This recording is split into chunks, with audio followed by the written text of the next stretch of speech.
সিলেটে হিজবুত তৌহিদ ছাত্র ফোরামের উদ্যোগে এক আলোচনা সভা অনুষ্ঠিত হয়েছে।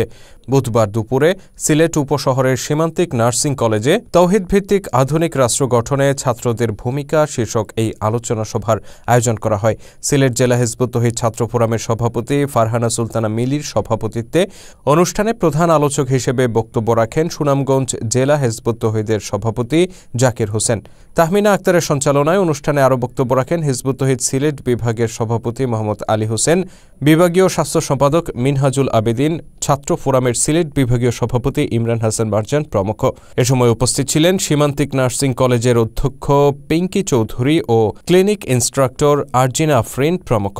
আলোচনা সভায় বক্তারা বলেন, মানবজাতি বর্তমানে এক চরম ক্রান্তি লগ্ন অতিক্রম করছে। মানুষ নিজেদের তৈরি বিভিন্ন মতবাদ ও ব্যবস্থা দ্বারা পরিচালিত হওয়ায় বিশ্বজুড়ে অন্যায়, অবিচার, সহিংসতা ও বিভেদ ছড়িয়ে পড়েছে। ধর্মকে তার প্রকৃত উদ্দেশ্য থেকে সরিয়ে কেবল ব্যক্তিগত উপাসনা ও আচার অনুষ্ঠানের মধ্যে সীমাবদ্ধ করে ফেলা হয়েছে। এর ফলে ধর্ম ব্যবসায়ী ও উগ্রবাদী গোষ্ঠীগুলো ধর্মকে ব্যবহার করে সমাজে বিভ্রান্তি ও সংঘাত সৃষ্টি করছে। ফলে মানবজাতি শান্তি ও নিরাপত্তা প্রতিষ্ঠায় ব্যর্থ হয়েছে। বক্তারা আরও বলেন, এই পরিস্থিতি থেকে উত্তরণের একমাত্র পথ হল স্রষ্টার দেয়া জীবন ব্যবস্থা অনুসরণ করা। তারা বলেন, হিজবুত তৌহিদ ছাত্র ফোরামের লক্ষ্য হল সমস্ত মানবজাতিকে ধর্ম, বর্ণ, গোত্র নির্বিশেষে সত্য ও ন্যায়ের পক্ষে ঐক্যবদ্ধ করা।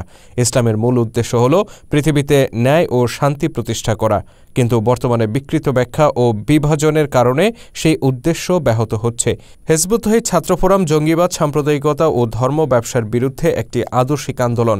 এর উদ্দেশ্য কোনো রাজনৈতিক ক্ষমতা দখল নয়, বরং মানুষের চিন্তার জগতে পরিবর্তন এনে একটি শান্তিময় বিশ্ব নির্মাণে এগিয়ে যাওয়া।